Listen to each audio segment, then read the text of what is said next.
नाम नारायण सरकार हरि। पहचान स्वयंभू धर्मगुरु। हाथरस के दिल दहला देने वाले हादसे के बाद यही नाम आज पूरे देश में चर्चा का विषय बना हुआ है। हर कोई सफेद सूट पहनने वाले इस बाबा के बारे में जानना चाहता है। आखिर कौन है नारायण साकार बाबा, जिसके सत्संग में गए दर्जनों भक्तों की भगदड़ मचने से दर्दनाक मौत हो गई। नाम नारायण साकार हरि।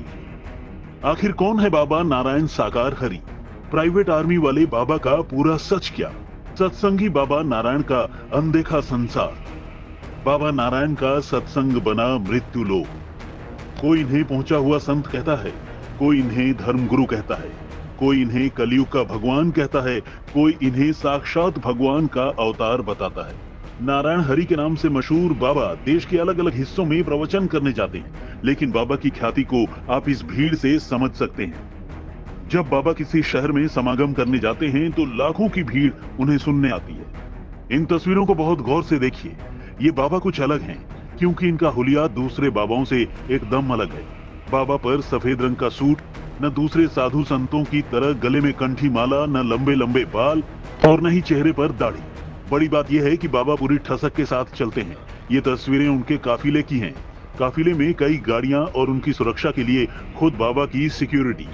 जानकारी के मुताबिक नारायण साकार हरि उर्फ विश्व हरि उर्फ भोले बाबा को मानने वाले अनुयायियों की संख्या पश्चिमी यूपी में बहुत ज्यादा है। खुद बाबा यूपी के एटा के रहने वाले हैं। बताया जाता है कि किसी जमाने में बाबा इंटेलिजेंस ब्यूरो में काम करते थे, लेकिन 26 साल पहले नौकरी छोड़कर आध्यात्म की दुनिया से जुड़ गए। पहले छोटे मोटे समागम का आयोजन करते, लेकिन देखते ही देखते बाबा की ख्याति पश्चिमी उत्तर प्रदेश में फैल गई। बड़ी बात यह कि चंद सालों में ही बाबा के लाखों अनुयायी बन गए। बाबा पश्चिमी यूपी के साथ साथ उत्तराखंड, हरियाणा, राजस्थान, दिल्ली समेत कई राज्यों में सत्संग के लिए जाने लगे। दावा यही है कि बाबा के देश भर में लाखों अनुयायी हैं।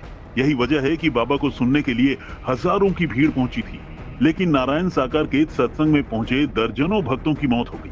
जानकारी के मुताबिक सत्संग खत्म होने के बाद जब भक्त वापस लौट रहे थे, उसी दौरान बाबा के काफिले को निकलने के लिए भीड़ को रोका गया।